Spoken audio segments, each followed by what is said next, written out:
Bienvenue à bord du vaisseau Hypersensas. Je suis confuse parce que je voulais vraiment faire la pub de mon salon de Bubble Tea qui est dans le 12e arrondissement, mais je me rappelle plus du nom. On est sponsorisé là pour le podcast ? Absolument. Bah pas de pub, on s'en fout alors. Bon, on mettra un lien. Il y a peut-être un lien Il y déjà. a peut-être un lien, Ouais. mais on ne sait pas encore. Comment ça va tout le monde après tout? Bah bien. Bah, bien. Oui, Bien. ouais, ça va bien. Et Ça va toi? Et ben moi ça va. J'ai un peu mal à l'œil.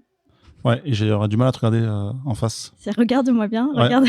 Si je pleure dans l'émission, c'est aucun rapport avec les sujets. Enfin, peut-être pas. C'est juste que je. Enfin, Non tu mais vois, ouais. est-ce que c'est vraiment, enfin je veux dire à part si tu touches. Ne touche jamais. Oui non mais comment ça se propage, je veux dire. Mon mal-être par rapport à ça ? Ah non. Quand j'en suis. Ah, non, mais moi j'ai un dégoût des yeux. Enfin, j'ai une phobie des yeux, vraiment. Bon, tu peux mettre, désolé pour toi, les araignées que tu veux en face de moi, il n'y a pas de problème. Tu peux couper le bras de quelqu'un, je m'en fous, mais te toucher les yeux, ça me Mais oui, dégoûte. mais je me rappelle qu'on avait parlé de ma chirurgie. on peut passer. T'avais commencé à dire. C'est fini l'intro, là ? C'est bon, on peut passer à autre chose ? C'est bon. Du coup, Buñuel, tout ça, non Ah, Ah, John, t'en vas pas? je peux boire un peu de yop. Il va tourner de l'œil. Oh non. Ah, quel plaisir. Quel plaisir. Est-ce que ce serait pas la fin de l'intro là? Ah, là on a fini l'intro, donc si quelqu'un est à la prod, peut-être que. des gens ne sont pas concentrés. Faut que tu dises. 51, c'est parti! 51!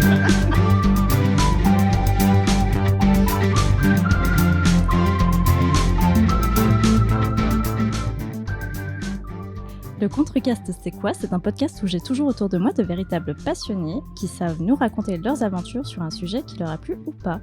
Vous le savez sans doute désormais, chacun a sa chronique, puis on échange entre nous sur les différents sujets. On va commencer par le traditionnel tour de table avec celle qui nous revient fraîchement de la montagne, Célia. Coucou. Comment ça va? Ça va bien, merci. Et de quoi est-ce que tu nous parles pour cet épisode? Je vous parle d'un jeu de société qui donne la patate. Oh! Oh. Est-ce qu'on aime bien ce genre de... Et bah très bien, on va continuer avec la future recrue du Défaussé. Est-ce que tu te reconnais? Ah John non! Couscous Ah non! je fais. Ah, Julie, trop bien! Ah non! Tu parles. C'est l'utilisation du féminin qui t'a perturbé. Notamment. C'est vrai que ça a joué. Ouais, c'est vrai. Bonsoir, ou bonjour, ça dépend à quelle heure vous écoutez. Bonsoir, Bonsoir. monsieur. Comment ça va, Bonsoir. John? Ça va très très bien. Je suis fatigué en vrai. Je suis fatigué de ouf. Je fais trop de trucs en ce moment, mais c'est pas grave parce que je suis content. Donc tout va bien. Ok, bon bah t'es fatigué mais t'es content. Voilà. Est-ce que c'est pas... C'est du... J'ai entendu récemment que c'était bien d'être fatigué. Ça veut dire que tu sais que tu as fait des choses de manière productive. Et rien que ça, pour moi, c'est une satisfaction. Alors ça, je suis pas très d'accord. Eh ben, on n'en parlera pas ce soir. Mais on n'en parlera pas ce soir. De quoi est-ce que tu nous parles pour cette... Moi, j'ai fait une petite fiche de lecture, mais je vous lirai ça tout à l'heure. Ok. Génial. Et on termine avec celle que j'harcèle avec beaucoup d'amour et très souvent à la dernière minute. Ouais, je suis trop une mauvaise élève. Pardon, je suis pas très réactive sur les messages. Mais j'ai bien préparé ma chronique.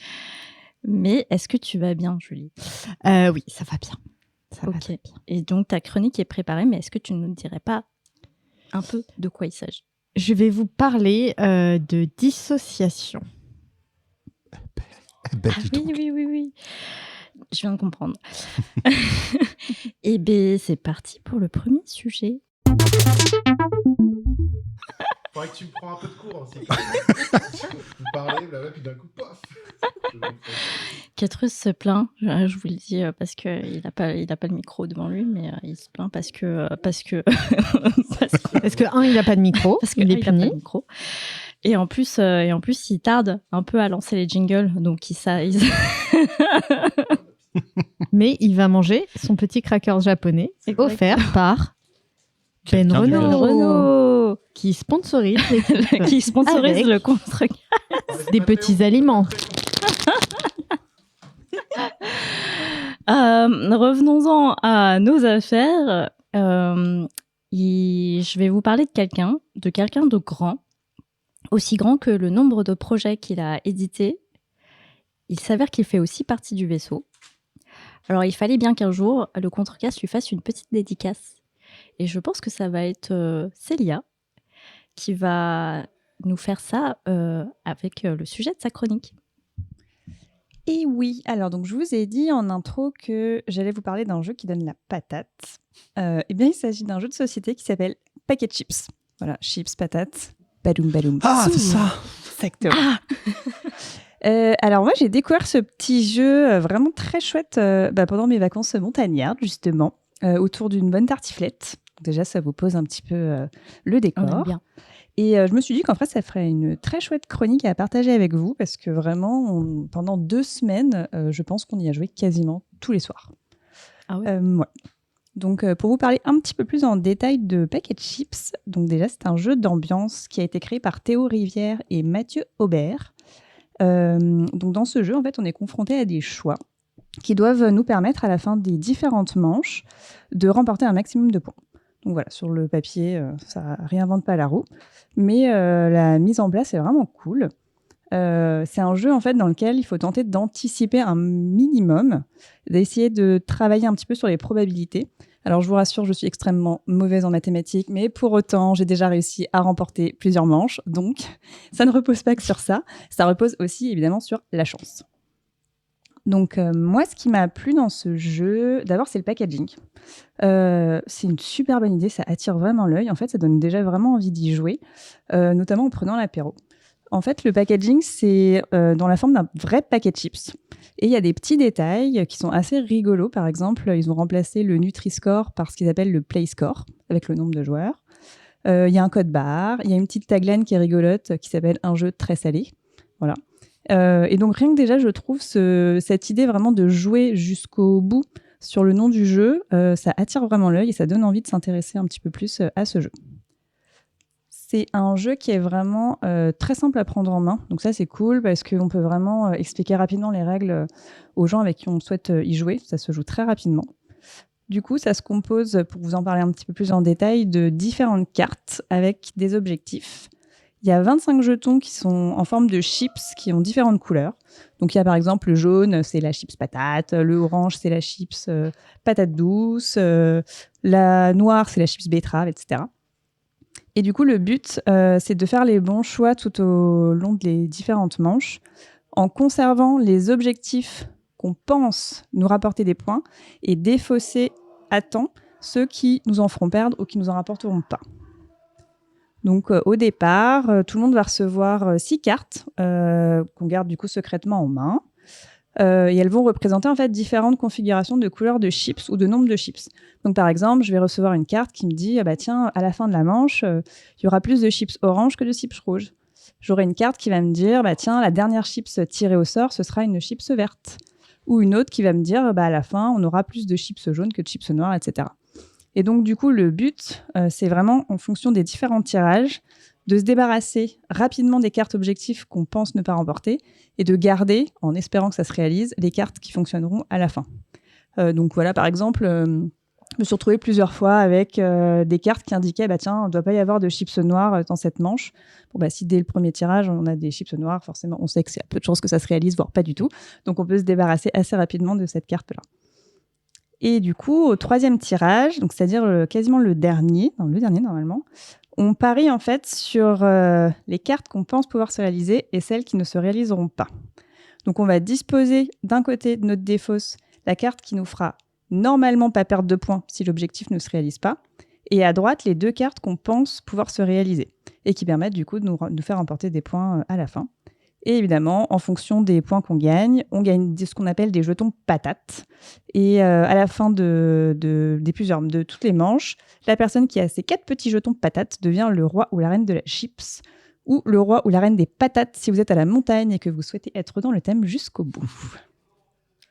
Alors, ça peut paraître un peu complexe comme ça, même moi, quand je relis un petit peu, je me dis, c'est pas simple à comprendre, mais en fait, ça donne cette impression à l'oral, mais la prise en main, elle est vraiment relativement rapide et vraiment très simple, et c'est aussi ce qui m'a plu dans ce jeu-là.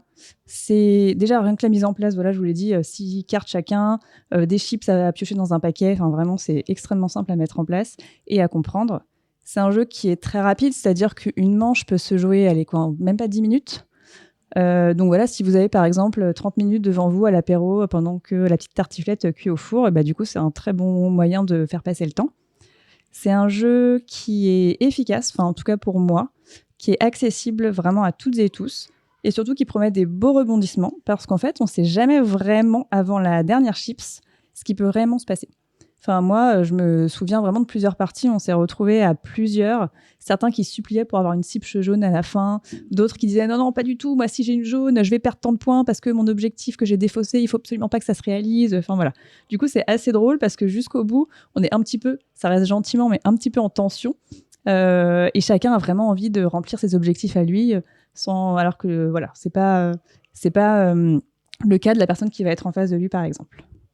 Du coup, comme je vous le disais, c'est un jeu qui est vraiment très chouette. Pour moi, il fait le boulot qu'on lui demande.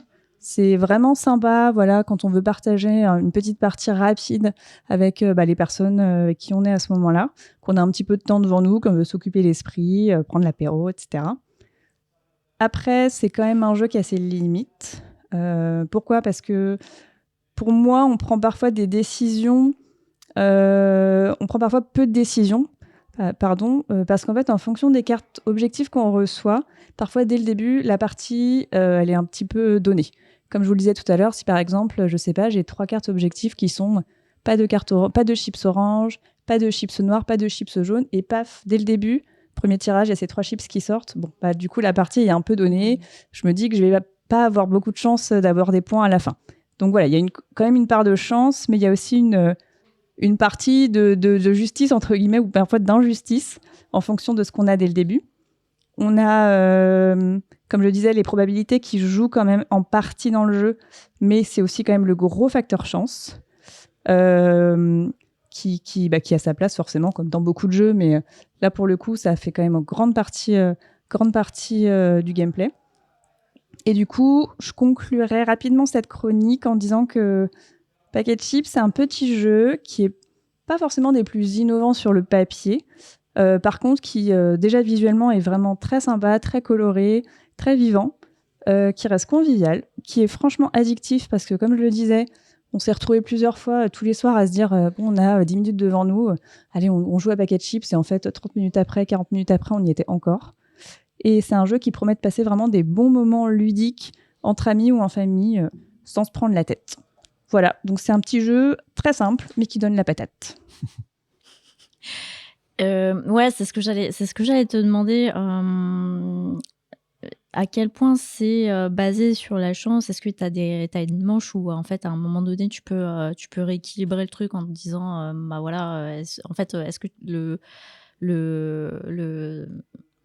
j'ai trop de mal avec le vocabulaire, les phrases. Les mots. Est-ce qu'une fois que tu tires tes cartes objectifs, en fait, tu peux les changer en cours de route ou est-ce que c'est vraiment... Pas du tout. C'est pour ça que je disais qu'il y a vraiment une grosse part de chance parce que, en fait, dès le début, tu peux piocher, par exemple, 6 cartes et en fait, les 6 cartes vont se réaliser ou auront vraiment énormément de chances de se réaliser. T'as par exemple les cartes qui disent voilà plus de chips de telle couleur que de telle couleur. De base, dans le paquet, il n'y a pas le même nombre de chips en fonction des couleurs. Il y a plus de chips jaunes que de chips noirs. Okay. Donc par exemple, si tu pioches une carte qui dit plus de chips jaunes que de noirs, autant la garder parce que tu as quand même plus de chances que ça se passe. Maintenant, si tu pioches que des cartes objectives qui disent voilà, à la fin de la manche, il ne faut pas qu'il y ait le chips de telle couleur et qu'en fait les deux, trois cartes sortent dès le début, déjà tu te dis bon il me reste plus que 3 cartes objectifs à réaliser, donc ça me fait un petit peu moins de chance. Moi, ça m'est arrivé parfois, j'avais 6 cartes objectifs et honnêtement les 6 étaient super bien, donc je me disais bon, va falloir même limite que je calcule bien pour en avoir une en dernier qui ne se réalisera pas du tout, parce que si elle se réalise, je perds des points. Donc voilà, tu as quand même aussi ce calcul à avoir à la fin, il faut quand même que je garde une carte que je vais défausser, mais en partant du principe qu'elle ne se réalisera pas du tout. Donc c'est quand même un mini calcul, on va dire, à faire dès le départ, mais non, tu ne peux pas changer tes cartes. Donc, d'où le facteur chance quand même qui prône pas mal dans le jeu. Est-ce que tu aimes bien les chips, John ? Celles qui sont pas trop salées, justement, donc contrairement à ce qui est écrit sur le paquet. Mais j'ai eu l'occasion de faire 2 parties de ce jeu-là. J'ai pas forcément trop apprécié sans être trop dégoûté non plus, mais je pense qu'il faudrait que j'y rejoue parce que je trouvais ça bien, mais je me dis allez on fait un autre jeu quoi. Donc j'ai juste voulu découvrir. Ça veut pas dire que c'est pas bien parce que c'est clairement basé sur les probas comme tu disais. Il y a ce côté aussi objectif où tu élimines et où tu conserves et comme tu dis en espérant rater un truc et réussir d'autres à la fin. Donc je trouve ça bien dans la mécanique. Puis le packaging est trop bien, trop stylé. Enfin, je l'ai acheté limite juste pour ça, quoi, pour l'exposer. Aussi à la base. Et d'ailleurs, j'ai une espèce d'armoire où il y a mes jeux qui sont un peu exposés, enfin nos jeux qui sont exposés. Et il y a des gens qui ont dit pourquoi t'as mis un paquet de chips dans les jeux et en fait, tu vois, ça fait vraiment de l'effet, quoi. Donc je trouve ça trop cool. Rien que pour ça. L'argument marketing. Ouais, de ouf. Et moi, j'ai une question. Quand tu y as joué, vous étiez combien? Bah, c'est une question que je vais te poser. On était 4, mais tu te souviens du nombre de joueurs? Je crois que c'est 4 maximum. Ok. Et moi, je me souviens Attends. d'avoir fait des parties à 2. Et pour le coup, on s'est vraiment moins amusé Ok. qu'on était 4. C'est pour ça que je te posais la question. 4, dont 2 non-joueurs aussi. Donc il y a peut-être aussi l'effet où les gens... Mais pourtant, c'est accessible. Enfin, tu vois, c'est Oui, pas c'est compliqué à quand même comprendre. assez facile à comprendre. En général, en une manche, t'as un petit peu, t'as compris et intégré les règles et comment il fallait jouer. Mais je suis resté sur un ouais, ok, c'est sympa. Mais j'ai... 2 à 5 joueurs. Merci. Merci. Et voilà. Donc, à refaire, je pense. Ok. Julie? Est-ce qu'il y a une extension crossover Monsieur Patate? Ce serait incroyable.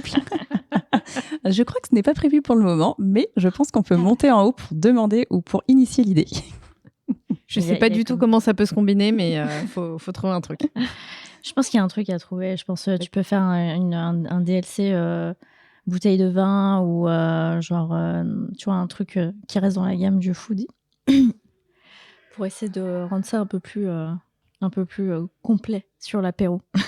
Pour la vanne, on a acheté un autre jeu qui s'appelle Vino Morte avec une bouteille de vin aussi. Voilà, on avait les deux à côté. Voilà, Ok. parfait, c'est Au bon. taquet pour la montagne. C'est le petit jeu que tu mets dans un porte-carte un peu. Oui, c'est ça Ok. qui est tout petit, ouais, avec juste des cartes. C'est plus un icebreaker qu'un vrai jeu, je trouve. Oui. Ouais. Complètement. Non, c'est vrai. Oui, c'est vrai.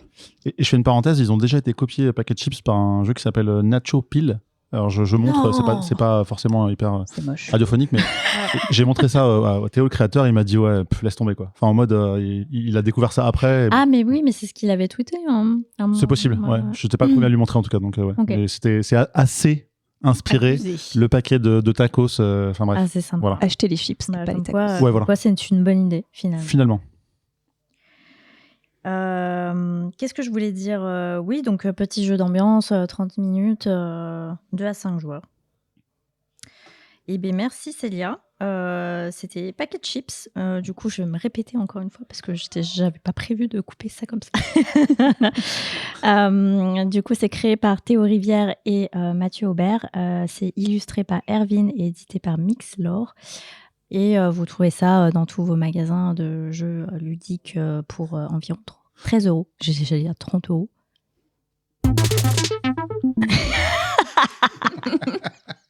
Je fais des petits pièges. Pour savoir si t'es au taquet ou pas, Cutrice. Ok, j'ai essayé d'envoyer un signal à Kétrus de saisir le paquet de... pour faire un bruit de paquet de chips. Ah, il n'a pas compris mon message. Ah là là. On lui en demande tous les trop, effets là. spéciaux là qu'on a manqué là. Comment essayer de reprendre le fil? Le fige. Pardon. Oh là là. Merci. Girouette, cacahuète. Badum-tsou. Parce qu'on a commencé à aborder le sujet et qu'il serait dommage de s'arrêter dans ce bon chemin. John, est-ce que tu peux nous raconter où est-ce que tu étais avec Théo, justement, le mois dernier? Ouais, je peux raconter là. Ah pardon, c'est la chronique. Plus sérieusement, je vais vous parler du Fige. Alors déjà, je commence par un petit mea culpa, puisque la dernière fois que je suis venu dans ce podcast, j'ai parlé d'un jeu de société et j'ai dit ouais, il y a un mec, Vincent Dutray, qui a fait les dessins, super.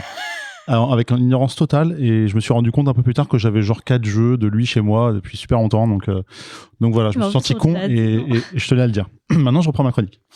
Donc le Fige, c'est quoi? Alors c'est pas la Fédération internationale du judo, c'est pas la Fédération internationale des journalistes. Enfin, en tout cas, ça existe, mais c'est pas ce dont je vous parle ce soir. Mais c'est bien évidemment le Festival international des jeux qui a lieu à Cannes, au Palais des festivals et des congrès. Ça a été créé en 1986, le Festoche, le fameux Festoche. Festoche. Ça, c'est pour toi. Merci. Et en 1988, ils ont créé l'As d'Or, renommé depuis, je sais même plus quel est le terme, As d'Or, jeu de l'année, un truc comme ça. Le terme officiel, enfin, il a un petit peu changé dans l'appellation, mais le fond reste le même. Et depuis 2022, donc l'année dernière, on a 4 catégories qui existent. Il y a le jeu de l'année, donc le jeu original dans sa mécanique, comme dans son esthétisme, etc. Le jeu de l'année enfant, qui met en valeur et qui plaît aux plus jeunes. Le jeu de l'année initié, Donc ça, c'est catégorie intermédiaire entre familial et expert, et le jeu de l'année expert. Donc voilà, au moins pour récompenser 4 jeux. Alors, comment ça s'est passé ? 2023, 36e édition. Il y a Zef et Alex, certains podcasts des copains VHS qui ont dit « vous êtes chaud, on y va ?» Donc on est parti. Tout simplement, ça s'est passé comme ça. Location Airbnb en T6 avec Nivray, Sam et Eda, que je salue. Et c'était trop bien. Je vais vous raconter un petit peu notre expérience. Donc on arrive le mercredi soir pour un salon qui avait lieu du vendredi au dimanche, donc c'était fin février 2023. Le jeudi étant réservé à la presse, et c'est cool parce qu'on avait une accréditation, donc ça c'est quand même ce petit privilège que je tenais à souligner. D'ailleurs, un petit détail sur mon accréditation. Non mais c'est vrai que ça change un peu un salon de vivre avec une accrède, parce que je l'ai vécu pas mal sur la Gamescom, la Paris Games Week. C'est totalement différent. Voilà, ou le 3, et c'est un truc de ouf parce que t'as un vrai privilège, quoi. Vraiment, c'est trop bien. Et sur mon accred, il y avait Zephyriel avait choisi de me nommer chasseur de meeple sacré, pour pas dire chasseur de trophées, quoi. Concrètement, je trouvais ça trop stylé. Comment ça a commencé ? On est parti ce qui s'appelle le off, donc c'est le mercredi soir, ça. Donc c'est les grands barnums où il y a tous les créateurs de protos qui sont des protos qui sont plus ou moins avancés qui sont là. Il y a énormément de tables, franchement je sais pas combien, et c'est ouvert le soir jusqu'à 4h du mat. C'est un truc de ouf. Tu rentres là-dedans, tu fais waouh, c'est trop bien. Enfin, franchement j'ai kiffé. Sans avoir joué à rien ce soir-là, j'ai trouvé ça trop bien, le concept. Je regardais tous les jeux, je fais ça j'ai jamais envie d'y jouer, ça j'ai trop envie d'y jouer. Il y a des gens qui boivent et des gens qui s'amusent. Je vois que Trus qui a levé le coude pour me faire signe pour ça. Mais ouais, non, c'est une ambiance particulière et c'est trop bien. Ce qui m'a plu aussi au niveau du salon, du vrai salon, du coup, je trouve il y a un respect dans les allées. Enfin, les gens, les joueurs, les joueuses sont ultra respectueux. Évidemment, il y a plein de tables de partout, plein de jeux qui sont installés. Donc, il y a une place assise, tu t'assois, on vient t'expliquer les règles.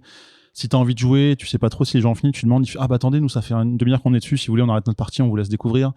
Enfin, je pense avoir rarement vu ça dans ma vie dans un salon. Enfin, j'étais limite gêné de demander aux gens parfois, et c'était, ça m'a mis le smile sur cet aspect-là, parce que j'ai trouvé que j'ai pas vécu ça dans un salon de jeux vidéo. Enfin, on n'est pas dans un lâcher de t-shirt entre Xbox et PlayStation, quoi, très clairement. Et là, il y a quelque chose qui est ultra bienveillant, et ça m'a vraiment fait plaisir à voir. Donc ça, c'était trop cool. Pardon, je me perds dans mes notes parce que c'est un petit peu l'émotion, mais ce que j'ai évidemment apprécié, c'est qu'on découvre énormément de jeux. Bien sûr, je vais pas pouvoir tous les lister ce soir. On joue à des jeux qu'on n'avait pas prévu de faire spécialement. On est content d'y jouer, mais on sait qu'on les achètera jamais. Et au contraire, on découvre des jeux qu'on a envie d'acheter sans forcément y avoir joué. Donc ça, c'est quand même trop bien. Il y a aussi un aspect avec un tournoi d'échecs. Je crois qu'historiquement, il y avait beaucoup plus d'échecs avant. Au bout d'un moment, je suis rentré dans une salle qui était ultra silencieuse, ambiance bibliothèque. Ça transpirait le cerveau et c'était hyper intéressant et fascinant à regarder, pour avoir vu la série Le Jeu de la Dame aussi. Peut-être que ça m'a rappelé aussi cette série-là, et je trouvais ça dingue, vraiment. Et le petit truc sympa aussi que j'ai adoré faire dans ce salon, c'est que dans le petit prospectus qui nous était distribué au début du salon, on avait un QR code à scanner qui nous a amené vers l'application MeepleQuest. Et ça, c'est quoi en fait ? C'est un peu des trophées à faire sur une appli. Donc forcément j'ai kiffé. Mais pourquoi j'ai kiffé ? C'est parce qu'en fait ça nous imposait d'aller sur des stands pour scanner des QR codes. Mais pour scanner un QR code, ça va être quoi ? Ça va être trouve dans le décor, sous une table, un QR code. Ça c'est un peu le niveau facile. Ou alors parle à madame ou monsieur qui va te donner un jeu à faire, et si tu résous l'énigme, je te montre mon QR code, quoi. Et là tu scannes, t'as des points, etc. Aucun sauce inventé. Derrière ce que je viens de dire. Et rien que pour ça, du coup, on s'est dit avec Nivray, vas-y, viens, on les fait tous. On a réussi à faire, je pense, 90%, donc j'ai pas eu le platine. Je suis triste de vous l'annoncer ce soir. Mais c'était très très bien, et ça nous a permis de gagner des petits cadeaux physiques dont je reviendrai un petit peu plus tard dans cette chronique. Ça, c'était un peu la partie dans le salon, mais je vais aussi vous parler de l'ambiance en dehors du salon. Il y a un jeu qu'on a fait en dehors du salon, c'est Micro Macro. Je sais pas si vous connaissez ce jeu, c'est une espèce de grande carte dans laquelle il se passe plein de choses. Il y a des crimes, parfois des meurtres, et en fait, en suivant des personnages qui sont imprimés plusieurs fois sur une carte, sur une ligne ou parfois pas très loin, on retrace une histoire. On voit que telle personne a perdu son chapeau parce que des enfants étaient cachés dans un arbre avec une canne à pêche, ils ont volé le chapeau. Et en fait, on remonte comme ça. Donc ça, c'est une des toutes premières histoires de la première boîte. Ils ont sorti 3 boîtes comme ça avec des énormes posters. Ça doit être des, je sais pas, A2, peut-être en taille de feuilles. Et c'est trop bien, je trouve ça trop fun. Et en fait, ils ont refait ce principe-là, mais dans les rues de Cannes. En fait, on devait comprendre pourquoi les gens étaient malades, pourquoi ils sortaient du resto, ils vomissaient. Et en fait, c'était quelqu'un qui avait empoisonné la mer. Et du coup, les poissons et les gens mangeaient du poisson, sushi ou autre machin dans leur plat. Et c'est pour ça. Et pourquoi il a fait ça? Parce que un robot avait piqué son œuvre d'art qu'il avait créée lui-même 2 ans plus tôt. Enfin, voilà. En bref, c'est une vengeance. Le mec il s'est dit j'en ai marre, tout le monde est nul, je mets du poison dans la mer, quoi. Alors, c'est un peu ce qui s'est passé. Mais il fallait comprendre ça en marchant dans les rues de Cannes. Donc ça nous a pris 2h30, je pense, à faire genre 20 ou 30 photos, quoi. Donc c'est pas non plus un truc de ouf, mais c'était vraiment l'aspect micro-macro dans les rues de Cannes, et en côté IRL, c'était trop bien, c'était trop fun. Donc ça, c'était un peu en dehors du salon, mais il n'y a pas que ça, il n'y a pas que des jeux en dehors du salon. Il y a la Maison du Bonheur. Et en fait, c'est pas du tout ce que vous croyez, encore une fois, aucun sous-entendu. Cette Maison du Bonheur, c'est quoi? C'est une douzaine de créateurs qui sont soit talentueux, soit très talentueux. C'est une grande villa où, en fait, ils dorment la nuit, en théorie, enfin, après les soirées qu'ils font tous les jours. Et en fait, si tu croises une des personnes de cette Maison du Bonheur, très souvent Théo, il va te dire, toi, je t'aime bien, voici la carte avec l'adresse, viens tous les soirs à partir de 20h. En gros, c'est ça, quoi. Donc, tu y vas un peu quand tu veux, tu rentres comme dans un moulin, comme on dit, hein, et tu parles avec des gens que tu n'avais jamais vus de ta vie, et c'est trop, trop bien. Donc, je parlais, comme par hasard, je suis tombé sur un mec qui a monté une agence de relations presse dans les jeux vidéo, alors qu'on est quand même à Cannes pour les jeux de société, donc rien à voir. Je t'en parlerai après si tu veux. Avec plaisir. Et puis aussi, on t'apprend les règles d'un jeu genre District Noir, qui a été nommé dans la catégorie initiée, je crois, qui n'a pas gagné, mais qui méritait largement sa visibilité. Donc, c'est vraiment trop cool. Et évidemment, je suis obligé de parler de Théo, cet homme formidable qui intègre notre vaisseau, et c'est trop bien. Enfin, donc, pour les 3 du fond qui connaissent pas et qui n'ont toujours pas compris qui c'était, auteur français de jeux de société, il y a sa fiche Wikipédia en bas dans la description du podcast, bien évidemment. Et il a fait trop de jeux. À un moment donné, il y a eu un Kickstarter qui a été annoncé basé sur le jeu vidéo Dead Cells. J'ai vu ça, je me suis dit, jamais de la vie j'y joue. Et j'ai vu dans les créateurs Théo Sacha, j'ai dit putain, je veux trop y jouer. Donc il a un effet aujourd'hui sur moi qui est assez puissant. D'ailleurs, quand je l'ai croisé sur le salon et qu'il m'a dit tu veux pas qu'on le joue ensemble quand je viens à Paris? Je dis mais bien sûr. Enfin, c'est quand? Il y a même pas de débat, quoi. Et en plus d'être un créateur fabuleux, à qui j'ai posé la question mais t'as combien de projets en cours en ce moment non sortis? Là, il a pris un petit temps d'arrêt. Il a dit 40, je pense. Donc même s'il en sort qu'un tiers, je sais que ça va être trop bien, et dès que je vois son nom sur une boîte de jeu, j'ai trop envie d'y jouer, quoi. Et en plus de ça, je pense que l'affect que j'ai pour lui, et je suis en train de lui faire une déclaration d'amour, et j'assume, c'est que c'est quelqu'un d'absolument génial, qui a toujours un mot pour toi, qui te raccroche à quelque chose en mode ah mais toi, je sais que tu aimes beaucoup Dead Cells, je vais te faire tester. Et il va voir une autre personne, il va avoir en tête un autre détail, un autre truc qui fait que ça. Et en plus, il a une façon de penser, un mindset que je trouve particulièrement dingue. Enfin, je lui ai dit vraiment, t'es une belle personne, quoi. Genre, on n'en croise pas souvent des gens aussi bien que lui, et voilà, je tiens à lui dédier ma chronique. Et il est en vie, hein. C'est mieux de faire ça quand les gens sont en vie. Voilà, je referme la page émotion encore une fois, et je vais quand même vous faire une petite sélection de jeux, parce que le Fige, on y va pour jouer, et l'essentiel de ma chronique est né d'une question qu'on m'a posée, et c'est ma cliente de ma mission actuelle qui m'a dit hey, j'ai une mission pour toi, je veux que tu reviennes avec un jeu facile à mettre en place pour jouer avec beaucoup de gens, un jeu pour jouer à 2, un jeu pour jouer entre connaisseurs avec un peu de stratégie, et un jeu pour 6 ans pas chiant pour les grands. Et je vais essayer de répondre à cette question, enfin cette multiple question. Le jeu facile à mettre en place pour jouer à beaucoup avec les collègues, c'est pas forcément le jeu le plus ouf que j'ai pu voir à Cannes, mais pourtant j'ai joué et j'ai bien aimé. C'est That's Not a Hat. C'est un jeu de bluff mémoire où en fait on va se distribuer des cadeaux, la première fois face visible et après face cachée, et quand on retourne la carte, on va devoir offrir le cadeau soit à gauche soit à droite. Et à un moment donné, en fait, on sait plus trop ce qu'on a distribué à gauche ou à droite parce que les cartes finissent par être non visibles. Et en fait, c'est est-ce que on prend le risque de faire croire qu'on a encore retenu le cadeau, ou est-ce que on l'a vraiment retenu, et à ce moment, si on a un doute sur ce que nous a dit la personne en fonction de la manière dont on le dit ou pas, et ben ça peut jouer sur on perd un point en fait quand on se trompe, ou on gagne un point quand on en a raison. C'est tout con, hein. Sur chaque carte, il y a un chapeau, une valise, une maison. Et voilà. Et en fait, c'est pas forcément un chapeau, d'où le titre du jeu. Et je trouve ça très bien, et en mode team building aussi, ça peut être assez cool. Un jeu pour jouer à 2. Et là, j'ai choisi un jeu de cartes bluff, District Noir, que je peux vous faire passer si vous ne connaissez pas encore. Même s'il est sous blister, j'y ai beaucoup joué, mais pas encore avec mon jeu. Et c'est vrai. Et là, en fait, on fait appel à son sens tactique pour que les joueurs puissent gérer au mieux leur main. En fait, il y a 2 possibilités sur les 4 manches. Soit on pioche une carte, soit on dépose une carte, soit on ramasse les 5 dernières cartes posées, jusqu'à 5. Et la mécanique est assez simple, en fonction de certains points qu'on va pouvoir gagner, sauf si on récupère les 3 villes à la fin, ce qui sont un peu les 4 sirènes de Sea Salt and Pepper, par exemple. Et c'est très très cool à faire, surtout à 2, puisque sinon ça se joue qu'à 2. Un jeu pour les entre connaisseurs avec un peu de stratégie. Là, j'ai pas été hyper créatif, mais c'est un jeu que j'ai bien aimé et je voulais le mettre en avant. C'est Vivarium. C'est un jeu de combinaison collection. Pour moi, c'est une sorte de Nidavellir pour comparer et j'ai bien aimé la mécanique qui est relativement simple. En plus, les dessins sont très jolis, très choupis et je pense qu'il va très très bientôt rentrer dans ma collection, là aussi. Et enfin, un jeu pour 6 ans, pas chiant pour les grands, c'est La planche des pirates. Là, c'est un jeu à la Stop ou encore, dans lequel on a des petits éléphants qui sont sur une planche au bord d'un bateau, comme si c'était quelqu'un qu'on allait menacer de jeter à la mer. Et en fait, plus on met de poids sur la planche, je n'ai pas joué à ce jeu-là, mais il y a des petits malus qu'on va mettre, des petits poids, et en fait, le premier qui tombe fait gagner tous les autres joueurs. Je trouve que la mécanique est mignonne. En plus, ce coup de bateau pirate, c'est assez sympa, et je pense que ça ferait marrer les enfants. Bref, j'ai quand même rajouté un 5e type de jeu à ma catégorie, c'est les microgames de chez Matago, dont on parlait un tout petit peu plus tôt justement avec Vino Morte, c'est ça. J'aime beaucoup ce format à poche, c'est vraiment un porte-carte, un jeu qui coûte 7-8 euros, avec chaque fois des artistes, auteurs, mécaniques différentes, et ils sortent un jeu par mois. J'aime beaucoup la collection. Il y en a qui sont bien, d'autres un peu moins bien, mais dans le tri, il y en a quand même des pas mal. J'aime bien celui Les Bons Comptes, que je trouve très cool à 2 aussi.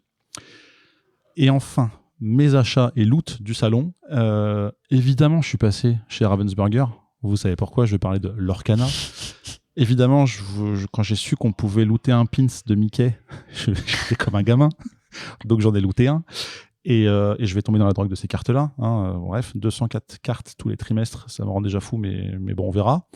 On a acheté le jeu Lumen, Le Monde Perdu, parce que c'est un Bruno Catala. Donc c'est un peu comme Théo Rivière, sauf que je ne l'ai pas encore croisé. J'aime beaucoup tout ce qu'il fait. Et en plus, c'est illustré par Vincent Dutray. Je ne sais pas si je vous ai déjà parlé de lui. Qui ? Pas du tout. Voilà. J'ai acheté District Noir aussi, qui est posé sur la table au moment où on enregistre ce podcast. J'ai gagné, grâce à MeepleQuest, un sac Matago qui est très pratique pour transporter les boîtes de jeux et aller en soirée voir ses copains pour jouer, copains et copines. J'ai gagné aussi avec MeepleQuest une extension de Galerapagos avec des cartes que j'ai cherché à acheter qui étaient plus dispo et ils ont retrouvé un carton perdu, trop bien. J'étais très content. Et autre type de goodies que j'ai adoré, c'est des cartes et un dirigeable différent de celui de base dans le jeu Celestia. Je ne sais pas si vous avez joué à ce jeu-là, mais c'est assez sympa. Et en tout cas, pour moi, c'est vraiment les meilleurs goodies. La petite extension que tu ne peux pas forcément acheter, mais qui t'apporte un petit bonus supplémentaire. Bref, pour conclure un peu tout ça, super expérience. Un grand merci évidemment à Alex et Zef de nous avoir mis dans le bateau. J'ai très très hâte d'y retourner et j'en ai déjà un petit peu parlé à la chef de ce podcast, mais je suis juste méga chaud pour vous mettre dans ma valise l'année prochaine si vous voulez qu'on se le fasse ensemble. Ouais, colo. Voilà. La grosse colo. La grosse colo, exactement. Ouais, super cool. Est-ce que tu as testé énormément de protos parce que étant donné que tu fais partie de ceux qui étaient là sur les off, forcément, je pense que tu as croisé beaucoup de gens avec des boîtes plus ou moins maturées, en papier crépon, parfois. J'ai regardé des parties de proto un petit peu, des morceaux de parties. J'ai joué à des protos très avancés, en mode genre il manque juste le code barre sur la boîte et le prix, quoi. Mais j'ai pas fait des protos ultra primaires dans le matériel, quoi, avec les écrits à la main, les cartes. J'ai pas fait. C'est pas que je voulais pas spécialement, mais après je suis quand même assez attiré par le visuel et ça me vend pas encore du rêve. Donc mais c'est vrai, ça se trouve des jeux géniaux que je verrai plus tard, mais j'ai pas eu envie de pousser à me dire allez, je m'assois pour jouer à un petit bout de papier, alors que ça m'a pas attiré visuellement, donc du coup j'étais un peu freiné par rapport à ça. Mais j'ai quand même passé un petit moment à regarder les gens jouer. C'est aussi assez agréable de regarder les gens jouer sans forcément entendre les règles, mais juste essayer de comprendre et tout. Je trouve ça cool. Mais j'ai pas fait ça. Et il y a un truc que je voulais dire aussi, je suis assez étonné, et j'ai comparé avec le monde du jeu vidéo, c'est qu'il y a des jeux qui sont prêts, qui sont sous blister, tout prêts et tout, mais qui sortent dans 6 mois, voire plus. Je suis assez étonné quand je compare avec le jeu où en mode, là, il est pas encore fini, on est vraiment sur la fin et tout, et là, genre, le truc est prêt, ils attendent juste de déposer le carton chez le revendeur pour le mettre en commerce. Parce que quand tu as la chance d'avoir quelqu'un qui est plus ou moins OK sur le skill pour pouvoir faire des protos plus avancés que juste une boîte en carton et tu vois, et des cartes genre où tu écris à la main dessus. Parce qu'effectivement, il y a plusieurs niveaux et c'est ce qui aussi fait une part d'injustice quelque part pour ceux qui sont accompagnés. Les auteurs qui sont accompagnés sur ces étapes-là et qui peuvent se permettre de foutre un peu d'argent sur un proto un peu chiadé, pardon. Et ceux qui font ça pour la première fois et qui viennent sans, tu vois, sans avoir de contact et qui sont là en train de transpirer à vendre leur jeu à tous les éditeurs qui peuvent passer sur le salon. Et c'est marrant que tu me donnes ton point de vue en tant que visiteur, parce que derrière moi j'ai eu beaucoup le point de vue de ceux qui vendaient leurs protos. Et je peux te dire que même si les off c'est sympa, jusqu'à 4h du mat, quand tu expliques à longueur de temps, de 8h jusqu'à 4h du mat, ton jeu à une chiadée de personnes et que les gens parfois quittent la partie en cours de route parce qu'ils se font chier ou parce que ça leur plaît pas, il y a aussi cette partie Bien des sûr. off qui est un peu dans le dark. Mais je vais laisser la parole aux filles. Célia, est-ce que le fige, c'est quelque chose dont tu as entendu parler et sur le livre? Alors, j'en avais pas entendu parler jusqu'ici. Mais moi, j'ai suivi les aventures de John sur ses réseaux sociaux pendant son petit séjour là-bas. Et je me souviens de m'être fait la réflexion de niveau ambiance, ça a l'air super bon enfant, très bienveillant. Et franchement, la plupart des jeux que tu mettais en avant donnaient vraiment envie. Donc, je pense que c'est quelque chose auquel je vais peut-être m'intéresser. Peut-être pour les années prochaines, L'année à prochaine. voir. Voilà, exactement. La Oui, colonie. Ok, Tout à pour l'instant, fait. on est deux. Je suis en clic sur la table. Et je trouve que c'est vachement sympa d'avoir ton retour aussi, côté organisation, de savoir, on est tous habitués à, comme tu disais, la Gamescom, la Paris Games Week, niveau ambiance, c'est pas toujours très simple. Donc c'est sympa aussi de se dire qu'on peut se rendre sur un salon et que ça se passe bien et que c'est vraiment dans la bienveillance et dans l'échange. Donc voilà, moi je suis très pour découvrir ce salon et je confirme que District Noir est un très bon jeu, que j'ai beaucoup aimé et qui va bientôt rejoindre ma bibliothèque de jeux également. Julie, le fige. Oui, alors en effet, j'en entends parler parce qu'il y a quand même beaucoup d'aficionados parmi les équipes de VHS, des fidèles du salon. Carrément, moi ça me tente d'y aller. De profiter un peu de l'ambiance nerdy, mais sans le côté pas forcément toujours bienveillant que tu peux parfois retrouver plus dans des salons jeux vidéo. Donc ouais, ça me botte vraiment. Et puis la Maison du Bonheur, ça a l'air trop bien, quoi. C'est ouf. Faut le faire. C'est Hôtel California, mais sans l'héroïne, donc C'est ça. c'est quand même mieux pour la santé. J'ai d'ailleurs une petite anecdote que je n'avais pas mis dans ma chronique, mais il faut savoir que dans le jury de l'As d'Or de cette année, il y avait un certain Vincent de Dienne, qui est connu, je ne sais pas si ça vous parle, au moins deux oui à la table, dont la prod. Et c'est quelqu'un qui a une tête connue et qui était dans le quotidien, je crois, je ne sais plus, Oui. c'est un truc comme ça. Mm. Et il était à un moment, j'étais dans la cuisine de la Maison du Bonheur, et puis je vois le frigo se fermer, et je vois Vincent qui a sa bière à la main. Je suis à côté d'une star, c'est trop bien. Et c'est pas ça l'anecdote. L'anecdote, c'est que une voisine s'est plaint du bruit. Elle est venue sonner pour dire s'il vous plaît, faites moins de bruit. Et qui a ouvert la porte? Ce fameux Vincent. Et du coup, ça l'a tout de suite calmé en mode oh, pardon, monsieur, excusez-moi. Et ça l'a calmé. C'était limite un peu ça, quoi. Du coup, elle est arrivée hyper énervée en mode oh, j'en ai marre, c'est bon, tu sais, avec un peu sa chemise de nuit, j'allais dire, je sais pas pourquoi. Bref, enfin, en mode, je pense qu'elle a mis un petit peu de temps à arriver pour sonner. Et au final, ça l'a calmé de voir quelqu'un de connu. Et je pense que ça lui a fait plaisir de dire ah, j'ai vu une star à Cannes. Voilà, c'est tout simplement. Je te rends la main, chef. Moi, j'ai une dernière question. Est-ce que tu as joué à Cones de Dunshire? Pas du tout, et je vois pas ce que c'est. Ok.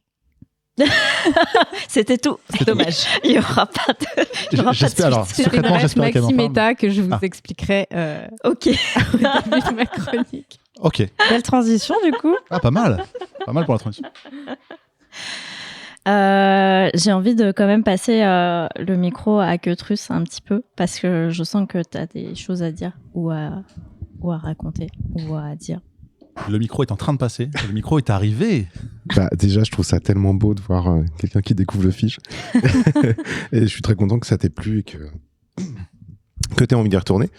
Moi, c'est la première fois en 10 ans que je l'ai raté à cause d'une blessure. Mais bon, voilà. Et oui, il faut aller au fiche, c'est trop bien, c'est super familial. Le milieu du jeu de société, malgré son expansion, ça reste un milieu très cool où tu peux rencontrer les auteurs, jouer avec eux. Faire le off, tu rencontres Catala en fait régulièrement, t'en parlais, tu vois, et c'est un mec super gentil. Et en fait, la plupart des auteurs, même très connus comme Théo, sont très cool. Et voilà, faut aller au fiche. On l'a déjà dit plein de fois ici.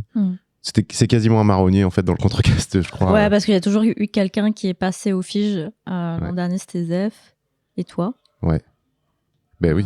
Et Donc, souvent les mêmes. Non, pas l'année dernière parce que c'était annulé. oui, oui, mais enfin la avant le dernière Covid, année ouais. avant le Covid. Ouais. C'était 2021 qui était annulé justement. Ah, t'as raison, oui, c'était l'année dernière. 2022 Oui. était- ouais. Moi, j'étais allé en pro, donc j'avais moins profité. Mais ouais, c'est vraiment un super milieu, c'est un super festival, faut y aller, quoi. Et Très familial. PEL, sinon PEL, c'est super sympa Ouais, aussi à faire. Paris est ludique, C'est un peu moins loin. en juin. C'est un peu moins loin. C'est Pour les plus Parisiens. petit, c'est vraiment pas la même ambiance, mais c'est à faire aussi, quoi. Et puis, il y a plein de jeux de plein air. Je trouve ça plus familial, quelque part. Moins, parce que moins exposé à justement toute cette partie off, avec les protos, avec les auteurs qui sont là pour vendre leurs trucs. Plus familial, un peu plus commercial, parce qu'il n'y a pas forcément du coup ce workshop de nouveaux talents. Mais ouais, c'est sympa à faire. Moi, j'ai vraiment aimé le PEL. Ouais, c'est cool. C'est en juin sur la pelouse de Reuilly. Yes. Et ouais, à conseiller. Et quand aussi. il fait beau, c'est C'est top. exceptionnel. Quand C'est il fait moche, c'est Ouais. nul. Quand il fait moche, c'est vraiment nul. Alors que Cannes, il fait tout le temps moche. Non, c'est pas vrai, mais il fait souvent moche en février et c'est Ouais, en top. février, c'est pas top, quoi. Et d'ailleurs, si vous regardez le podcast avec la petite image qui a été faite, il y a la photo de Théo au moment où il m'a fait une dédicace de mon jeu Salt and Pepper. Et c'était un moment que j'ai surkiffé. Voilà, Alors, sachez-le, John, on s'est croisés, je sais pas, il y a 2 semaines, un Ouais. truc comme ça. c'est vrai. Et il m'en parlait avec autant de tendresse. Vraiment, c'est le premier truc qu'il m'a dit après, je sais pas, après 1 ou 2 mois où on s'est pas vu. En mode, oh, tu sais, Théo, franchement, c'est un bel homme quand même. Théo, je t'aime. Donc voilà, vous savez comment l'épisode s'appellera et je pense que il y a plus besoin de teaser. Mais merci John pour voilà, nous avoir raconté ta petite expérience au Fige. Du coup, on parlait du Festival international des jeux. C'était la 36e édition et ça s'est passé du 24 au 26 février au Palais des Festivals et des Congrès de Cannes.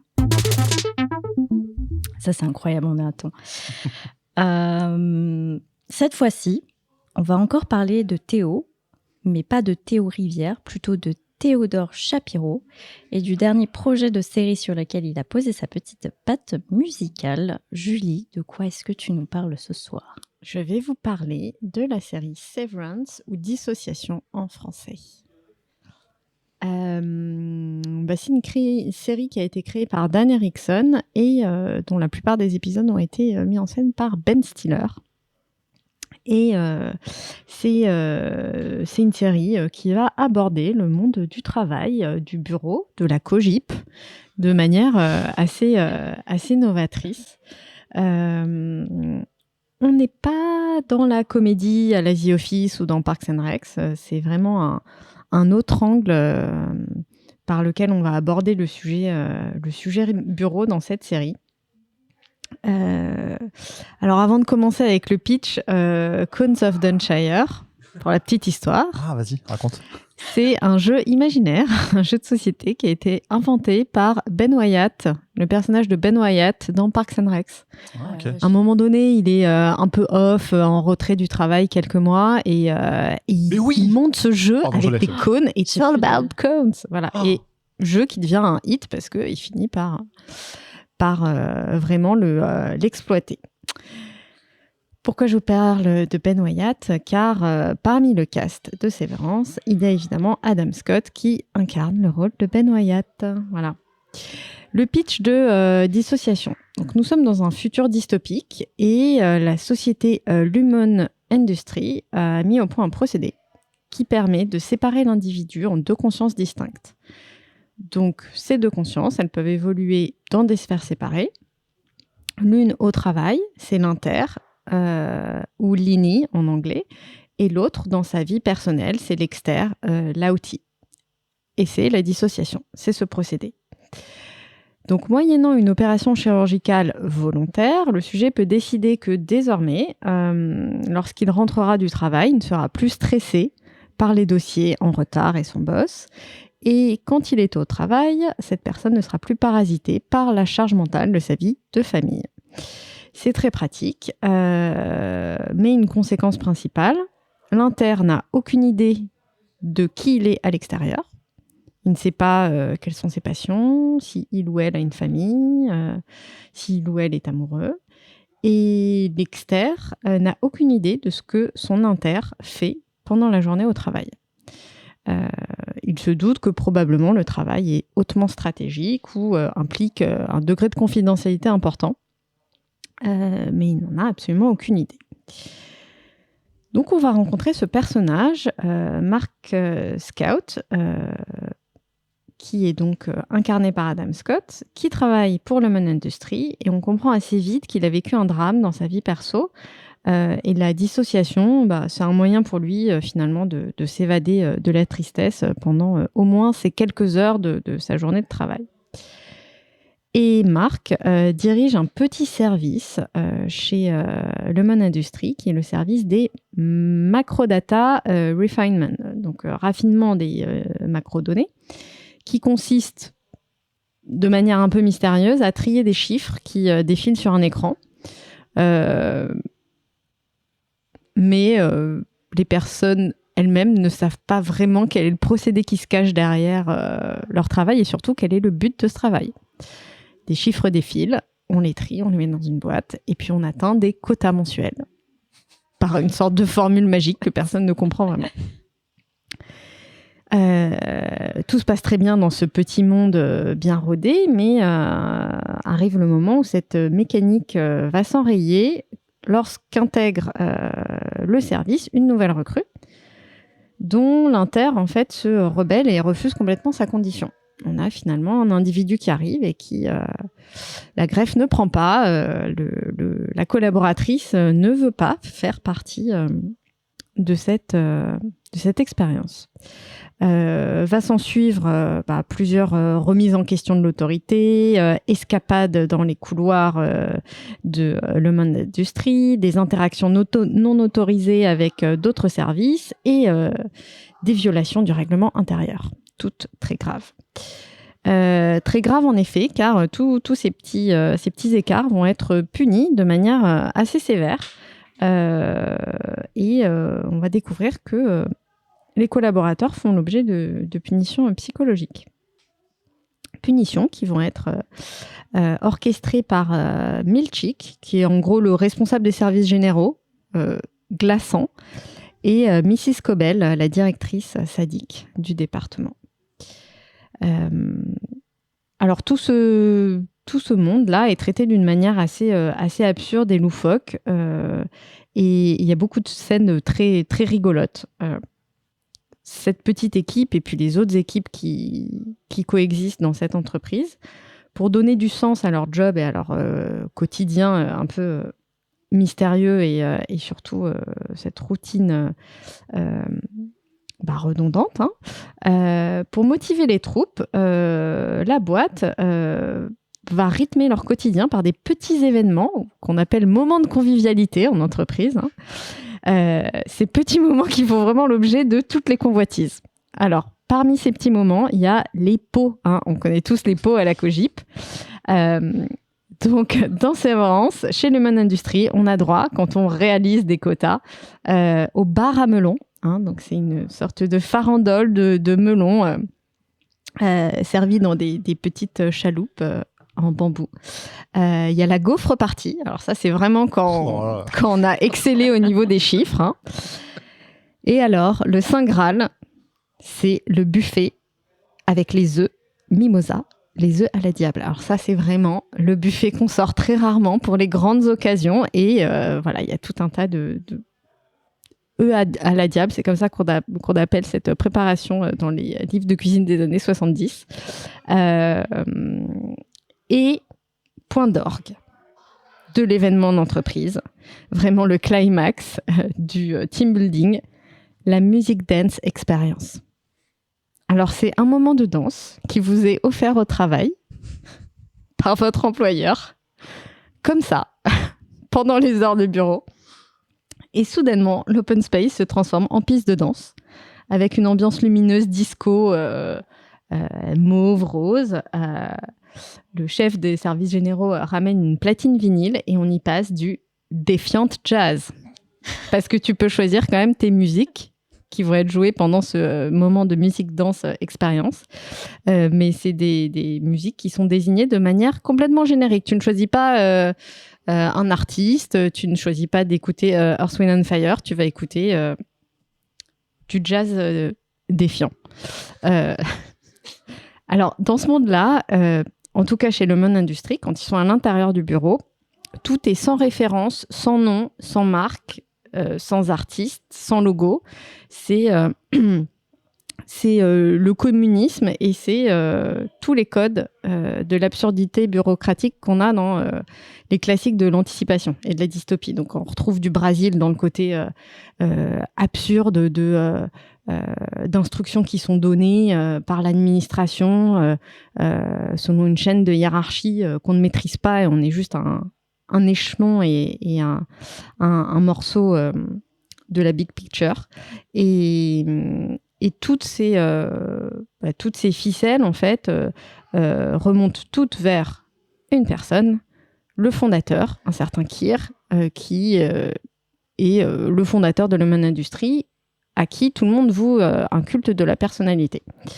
Il y a aussi, dans tout ce délire un petit peu dystopie, beaucoup de choses très rétrofuturistes aussi dans le look, dans les décors, et notamment les terminaux d'ordinateurs qui sont, on dirait vraiment genre entre de l'Atari et en même temps, vraiment du rétrofuturisme, les ordinateurs tels qu'on les imaginait, dans 2001 ou des choses comme ça. Alors dans cette série, moi, ce qui m'a vraiment beaucoup plu, c'est la mise en scène qui est, franchement, un vrai régal, quoi.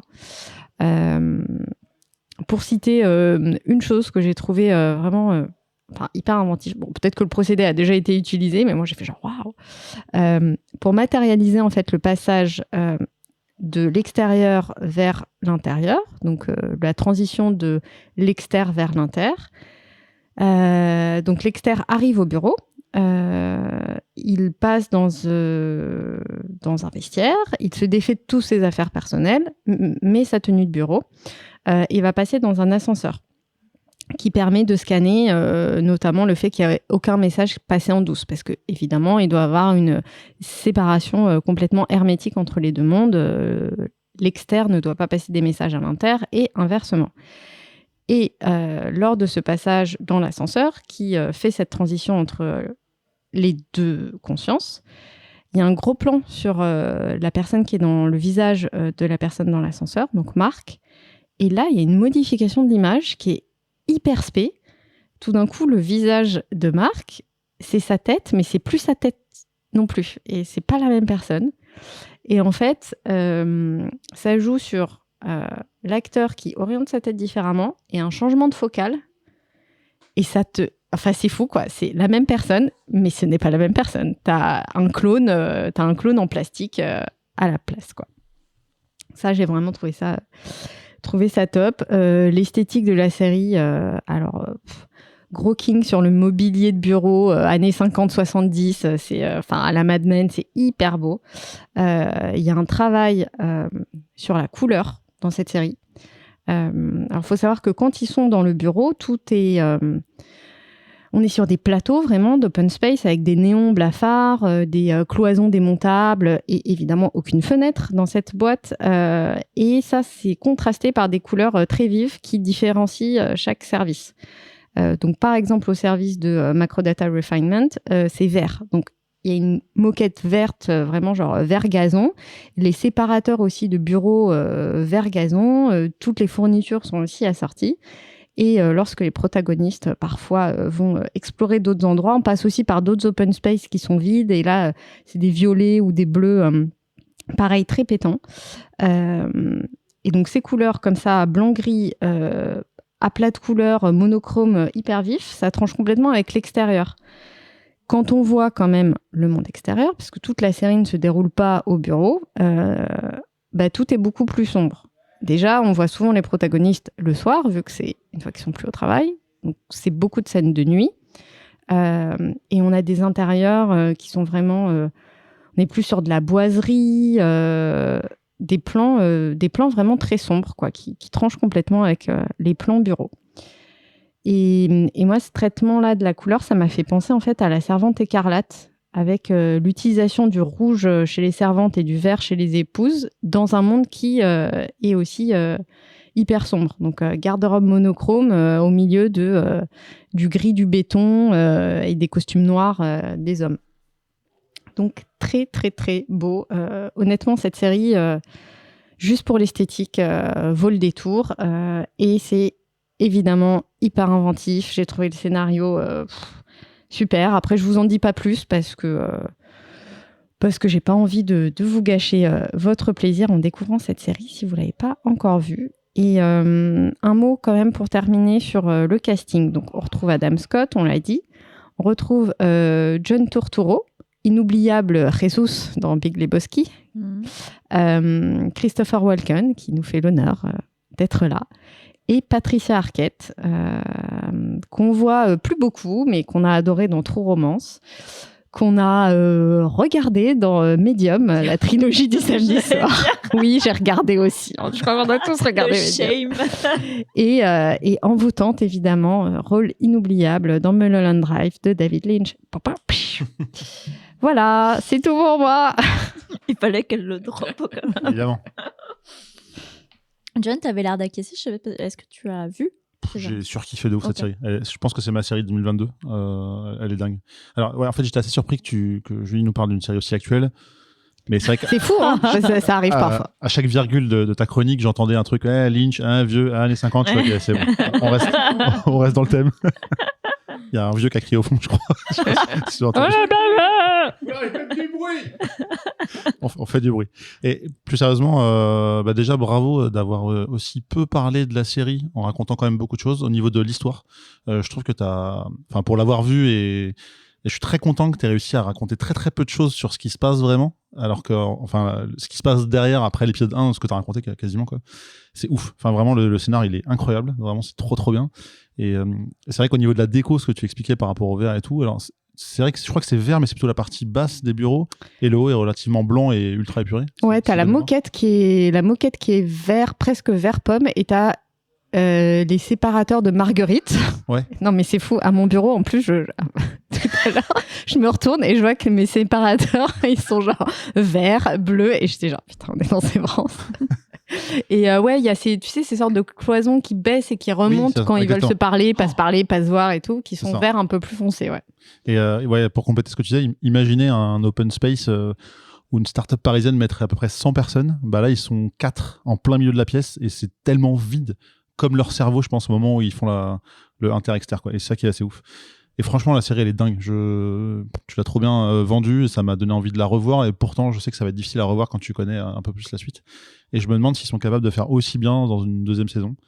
Mais Avril. Ouais, mais j'ai peur que ce soit pas à la hauteur de ce qu'ils nous ont fourni là, quoi. Tellement c'était assez incroyable. J'espère qu'ils vont partir sur un truc un peu différent. Parce qu'ils peuvent pas faire la même chose à peu près pareil, quoi. C'était ma question. Est-ce que c'est un truc d'anthologie ou en fait c'est une saison tu peux t'arrêter là et t'es content d'avoir vu cette série. Hein. Franchement, et peut-être que la 2 elle sera au moins bien. Je pense je sais pas si elle sera aussi géniale que celle-ci, mais coup de cœur de dingue, quoi. Enfin, c'est pas mon coup de cœur, mais j'ai un coup de cœur. C'est trop tard. Il l'a dit. Célia. Alors moi j'avais entendu parler de cette série, mais je l'avais pas encore visionnée, mais je vais le faire très rapidement parce que tu l'as extrêmement bien vendu. J'adore le concept, je trouve l'idée vraiment top et super innovante. Et j'avais un petit peu regardé des images, notamment justement visuellement sur ce que ça donnait, et c'est vrai que ça avait l'air très très beau. Donc je l'ai mise sur ma liste, mais je vais la monter tout en haut pour la regarder très rapidement. Ça donne vraiment vraiment envie. Dis pas chute, John. Non, c'était pour lever la main. Je vais m'arrêter de parler. Non, mais j'ai bien compris. C'est pas du tout ça. Si je peux me permettre de reprendre la parole. Non, du coup. D'accord. Bonne soirée à tous. Merci. Je vais quand même prendre cette permission. Non, c'est au niveau des plans aussi. Je trouve il y a des plans fixes de quelques secondes et ça envoie un truc hyper fort, je trouve, en mode. Enfin, tu rentres dans un peu la peau des inter justement, en mode c'est vite, c'est creux et c'est puissant. Et la détresse, quoi. Et la détresse, ouais. Tu vas juste un gros plan, genre ces esclaves qui font de l'intérieur, on va pas en dire plus, mais qui font un truc trop chelou sur un ordi hyper pourri dans des espaces ultra grands. Enfin, pourquoi ? Et après, on comprend un peu plus les choses, peut-être, je ne sais pas. Ouf. Puis le concept de base est super bien. Enfin, moi, quand t'ai écouté au début en parler, je me dis mais c'est vrai que moi parfois j'aimerais bien arriver au boulot et ne pas avoir à penser à mes problèmes familiaux et rentrer chez moi le soir et pas me dire demain j'ai ça et ça à gérer. Et en fait plus t'en parles et plus on se dit en fait c'est pas du tout une bonne idée parce que justement on a besoin d'avoir un petit peu ces deux concepts mélangés pour continuer un peu à avancer. Donc je pense que ça fait passer un message très intéressant aussi derrière. Comme quand je me rappelle dire à mes collègues non mais c'est important d'avoir une vie privée et d'avoir une vie pro. Queutrus, est-ce que tu veux, je te regarde, est-ce que tu veux rajouter quelque chose sur Sévérance?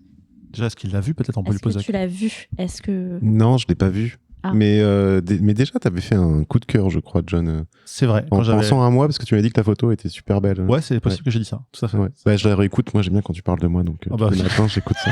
Ah, c'est dans l'épisode de ça? Exactement. Ouais, ça dans la description. Non, mais j'ai très envie de la regarder. Ça fait, enfin, j'ai que des retours de ouf sur cette série. Donc, à fond la caisse. Same, mais j'ai pas Apple Podcast parce que je suis pauvre. Apple TV+. Apple TV, pardon. Apple Podcast. Apple Podcast, c'est là où on met 5. Oh merde, c'est là. Ah non, c'est trop tôt, c'est trop tôt. Oh, reviens. Les mondes vont s'ouvrir, les mondes parallèles vont se fondre. C'est mon inter qui a parlé, l'extérieur, il a pas dit ça. En tout cas, merci Julie. C'était Sévérance, série créée par Dan Erickson. Première saison sortie en février 2022 et disponible sur Apple TV.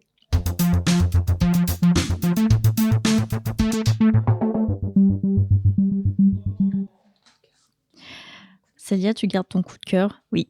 Ok. Cool. Cool. Et bah du coup, est-ce que tu as un coup de cœur? Oui, alors mon coup de cœur, c'est un jeu vidéo qui s'appelle My Brother Rabbit. C'est un jeu qui a été édité par le studio Artifex Mundi, qui est sorti en 2018, donc ça date un petit peu. Mais alors en fait, il était dans ma bibliothèque Nintendo depuis des années et j'ai pris le temps d'y jouer dernièrement. Et en fait, je voulais vous en parler rapidement parce qu'il m'a laissé vraiment des très jolis souvenirs. C'est un petit jeu point and click avec un mélange de puzzle, d'exploration. Et en vrai, les décors sont ultra saisissants, ultra singuliers, vraiment très travaillés. Donc rapidement, le synopsis, en fait, on découvre une famille qui est une petite fille. La petite fille est malade et son grand frère, qu'on va retrouver sous la forme d'un petit lapin en peluche, va voyager dans l'imaginaire qu'ils se sont construits tous les deux pour essayer de la sauver, en fait, de trouver un remède. Elle, en fait, elle est sous la forme d'une petite plante maladive.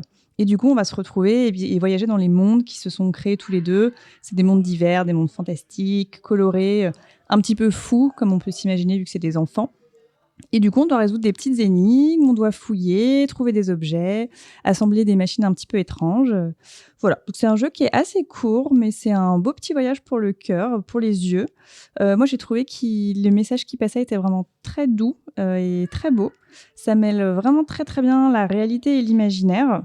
Et la musique est très très douce, très mélancolique. Il y a des belles petites aquarelles entre chaque chapitre. Donc si vous avez quelques heures devant vous, je vous conseille ce petit jeu très poétique. Je tiens à faire une parenthèse. Sur le channel des patronautes, on a quelqu'un que je ne citerai pas qui dit c'est Adibou. Pas du tout.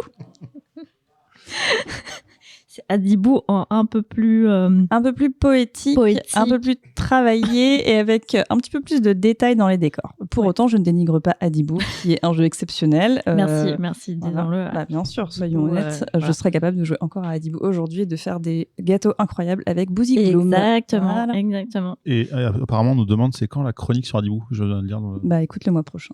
Je peux la faire, parce que c'est relativement ça. Bon, à voir. Peut-être que ça arrivera un jour.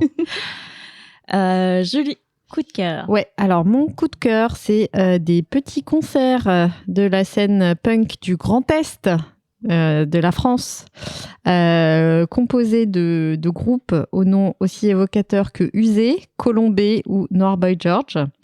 Donc certains sont passés à Petit Bain, mais d'autres sont passés, et là c'était Colombé et Ventre de Biche, nous ont offert un petit concert pété dans un rad du 19e, genre organisé une semaine avant, ambiance bière dans des gobelets en carton. C'était parfait, et tout le monde a entonné en chœur cette punchline éternelle de Ventre de biche. La vie est un long fleuve de merde. Voilà. J'essayais de trouver une image pour avoir une...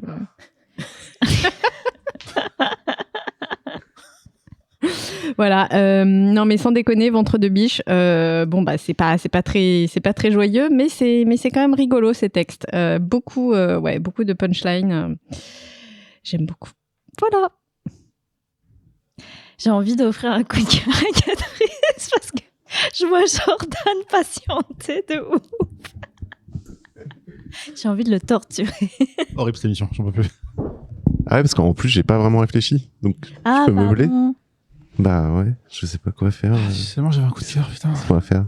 Non, mais t'as le temps, tu peux y réfléchir. C'est vrai ? Ouais. Là, genre, on peut en parler maintenant. Ouais, là, on peut en parler maintenant. Et c'est John passe après moi ? Ouais, exactement. Ouais, mais par contre, dans 5 minutes, c'est fini. On rend le studio. Ah oui, c'est donc, si jamais ton coup de cœur est trop long, c'est dommage pour John. Tiens, vas-y, John, vas-y. Non, mais t'en as peut-être un pour de vrai ? Ah, il en a vraiment pas. Il est chiant. J'attends qu'on me donne la parole. John, quoi. Bon, avant de finir. Voilà, maintenant, tant qu'à faire. Moi, j'ai un coup de cœur pour un homme qui s'appelle Brice Samba. Encore un homme. Ouais, encore un homme, ouais, ça fait 2 dans la même soirée. Si vous savez qui c'est, je vous aime un peu plus. Sinon, je vais quand même vous expliquer. Alors, il a le même prénom que mon grand-père. Voilà, c'est un détail, mais c'est cool. Et en fait, c'est qui ? C'est le gardien de l'équipe de Lens en Ligue 1 de football. Et pourquoi je parle de lui aujourd'hui ? C'est en fait parce qu'il vient pour la première fois de sa carrière d'être appelé en sélection nationale par Didier Deschamps en tant que 3e gardien. Alors c'est peut-être un détail pour vous, mais je vous laisse imaginer la suite. Et c'est un gardien que j'aime beaucoup, qui a un style de jeu de nouveau gardien assez moderne. Et il est très haut sur le terrain. Donc là, je parle vraiment tactique de foot, mais on s'en fout. J'aime beaucoup sa façon de jouer et je sais qu'il contribue au très bon résultat de l'équipe de Lens, qui est actuellement 3e du championnat de Ligue 1 au moment où on enregistre ce podcast. Et je voulais juste lui faire un petit coucou parce qu'il n'entendra jamais ça, mais je m'en fous. J'aime bien Brice Samba. Voilà, c'est tout. Bisous. Bisous, Brice. Bisous, Brice. T'as pas dit bisous, Brice. Bisous, Brice. Mon Dieu. Voilà. Je vais... je suis un peu perdue, là. Je vais juste faire un petit récap des chroniques de cet épisode. Donc, Célia nous parlait de Package Chips, jeu d'ambiance créé par Théo Rivière et Mathieu Aubert. John nous a parlé de son expérience au FIGE 2023. 2023 Ouais, ça, cette année. Hein. Ah ouais, c'est vrai. J'ai trop de mal avec le temps en général.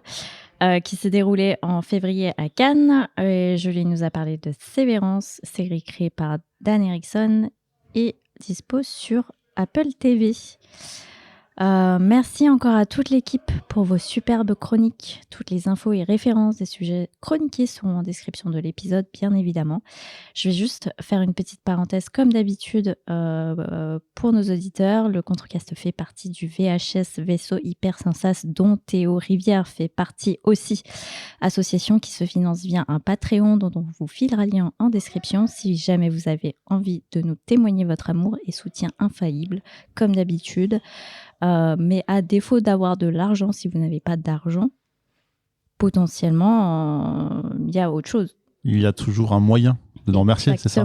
Je sais pas, franchement, j'ai pas réfléchi à cette blague et c'est la première fois que j'arrive un peu tout nu. Non, mais en fait, on va en donner 5. On va dire Hades, Soul Like, mais Lost, non, mais pourquoi ? Magic, il m'en manque un. Et Lynch, voilà, ça fait 5 trucs qu'on dit tout le temps. Le bingo. Le bingo des 5, et ça fait 5 étoiles que vous allez mettre sur votre lecteur de podcast préféré. Spotify Podcast, ça dit Apple Podcast et autres. C'est ça, et pas sur Apple TV+. On n'est pas encore dessus. Pas encore, non. Voilà. Ça ne saurait tarder. Peut-être. Jamais. Et je vais finir par un petit tour quand même des actus et réseaux sociaux de chacune et chacun. En commençant par toi, Célia, où est-ce qu'on te retrouve ? On peut me retrouver sur Twitter et Instagram sous le pseudo Celbeb, C-E-L-B-E-B. Journée au couscous. Jaune couscous partout. Jaune couscous, J-O-H-N-C-O-U-S, sur tous les réseaux sociaux. Et Julie, où est-ce qu'on te retrouve ? Sur Insta pour des petites bêtises de temps en temps. Avec une photo de profil qui te ressemble énormément. Oui, et vous savez qui est cette personne ? Qui ? Un vieux. Avez-vous vu le saviez-vous Avez-vous vu ce reportage qui s'appelait Un samedi soir en province? Non, absolument pas. C'est un C'est- striptease-like. c'est un Ouais, striptease, ouais, complètement. Et c'est vraiment sur des DJ de campagne qui font, qui vont de balle en balle, et notamment une team qui a vraiment un bal démontable, quoi. Genre vraiment en mode kermesse, ils ont leur piste de danse, ils la montent dans ton village, ils restent 3 soirs et puis ils repartent. Et donc ce monsieur, c'est un fameux DJ de ce reportage, voilà. Stylé. Personne connaît. Tu connais son nom? Non, je sais pas, mais Ok. je vais chercher. Vous Quand même, l'aurez histoire au de lui prochain rendre hommage. épisode. Bah oui, Ouais. quand même. C'était Juglada, quand même, pour l'Instagram, parce qu'on n'avait pas eu. Voilà. Et il faut l'épeler aussi. Est-ce qu'on peut l'épeler? J.U. Glada. Tout attaché. Glad. Et quand même, Queutrus, notre homme de l'ombre. Homme de l'ombre. Oui, c'est moi. Alors, on peut me retrouver dans Comics Outcast. On peut me retrouver sur la chaîne Twitch L'Appel, où je fais de l'actual play. Et vous pouvez me retrouver le 13 avril à l'Atomic Cat pour une soirée immersive cyberpunk. Ça s'appelle Néolutes. C'est du cyberpunk à la française. À la française. Ouais. Et voilà, il y a plusieurs tarifs. Il y a des. Je fais un peu de pub, hein, désolé, mais. Bah si. Mais parce que si vous voulez découvrir ce genre d'univers, on a des petits tarifs à 10 € où tu as une boisson offerte et tu peux avoir les gens qui sont costumés autour. Tu écoutes un concert de Synthwave en même temps. Et il y aura même un bulleur de feu. Voilà. Waouh. Un mec qui fait des bulles et du feu. Est-ce qu'il y aura DJ Mathieu? Il y aura pas de elle l'a DJ trouvé. Mathieu. C'était ton deuxième coup de cœur? Non, mais il mériterait. Ah, bah voilà, ma prochaine chronique. Non. Je vais vous parler de ça. Voilà. Ah oui. Alors, Adibou, c'est Mathieu. Un sommaire très chargé. pour la prochaine fois. Et ben voilà, comment vous teaser ce prochain épisode. De toute façon, voilà, je pense qu'on vous a donné de quoi vous nourrir jusqu'à le mois prochain, parce que c'est l'heure de se quitter. On rend les clés, on drop le micro et c'est fini. Et gardez la patate.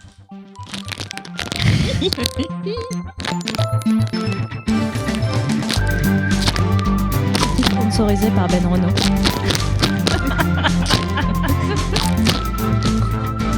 Bye bye. Salut.